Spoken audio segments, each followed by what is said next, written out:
There's one thing everybody knows about the MLS season. It's that when things are going well early, you must steer clear of the hype machine. The New England Revolution are 2-0-0, so scientifically, there's an argument to be made. The Revs are the best team in the world. It's a long season. Grow up. Coming off their only loss of the season, the Revs could see some familiar faces on both sides of the field when they host Nashville SC, a team I find very annoying. For New England, Andrew Farrell is inching his way towards a return. He's been held out with a hamstring injury to this point, but he's been back to full training and could be available for selection on Saturday. We'll see. Obviously, the guys have been playing well. Obviously, the last game was tough, but I think, I think it's, for me, it's just right now, it's just being able to get back into training and building up my fitness and, being available for selection. Farrell's the best. He's been with the Revs since they took him first overall in the 2013 draft. It hasn't been easy for him or his teammates to have him out to begin the season. Everyone's excited to have him back. Yeah, that's everything. I think he brings a charisma to the group. He has a lot of energy that he brings to training and to games, and he's also a leader of this team. So, when you can implement another guy like that, he's going to feel like a new player for us in the season.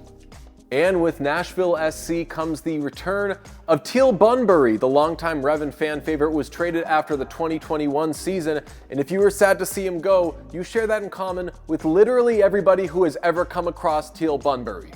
He's one of the finest athletes I've ever worked with. He's a great guy, good family man, good teammate, very competitive person, and it'll be good to see him again. We saw him a couple of weeks ago down in Florida, and it was nice to chat with him, and it'll be great to have him back. I have a lot of respect for him. He's a good person.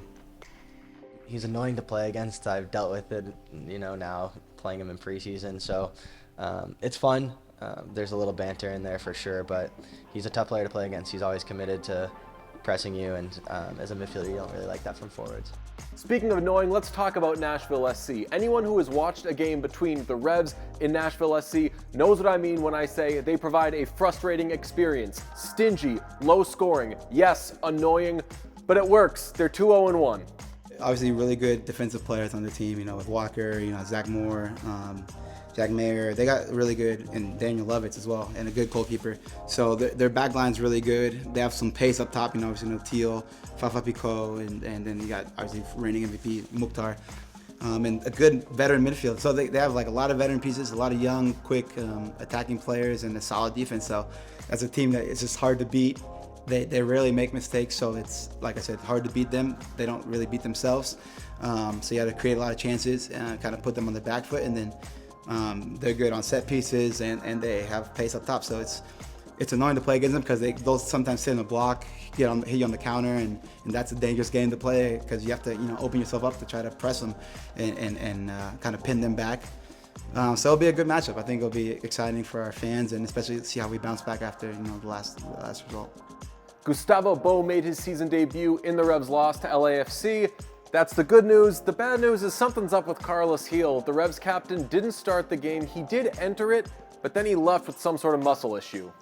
He feels better today, so we're hopeful that as we get through the week, he'll be available.